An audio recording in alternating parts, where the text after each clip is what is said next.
il était son grand-oncle favori. Le 27 août 1979, alors que l'armée républicaine irlandaise réclamait le retrait de la présence britannique en Irlande du Nord, Lord Mountbatten périssait dans un attentat perpétré à l'encontre de son bateau baptisé Shadow V. Une bombe télécommandée de 23 kg avait été placée près du moteur de l'embarcation par un certain Thomas McMahon, d'abord incarcéré à vie puis libéré en raison de l'accord du Vendredi Saint. Un triste événement pour la monarchie mais aussi, et surtout, pour le prince Charles, proche de son grand-oncle.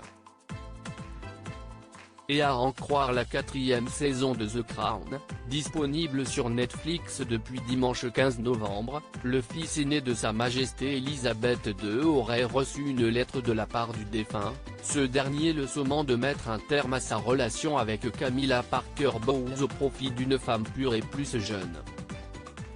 Mais comme l'a récemment révélé le magazine Paris Match, ce n'est que fiction.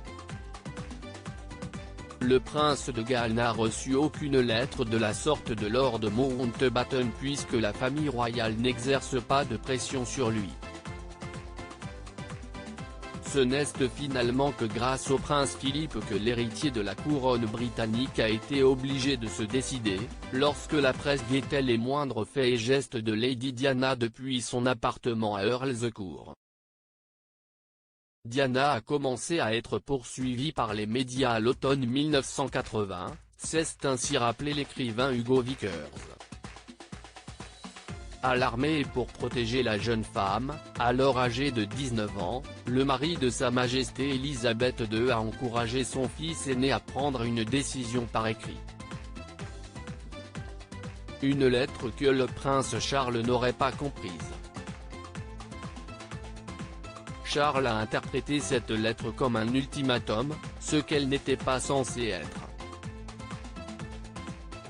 Cette pression à laquelle le prince Charles a cédé, ce fut donc pour cette raison que le prince Charles s'est engagé à épouser Lady Diana, bien que toujours émotionnellement attaché à Camilla Parker Bowles.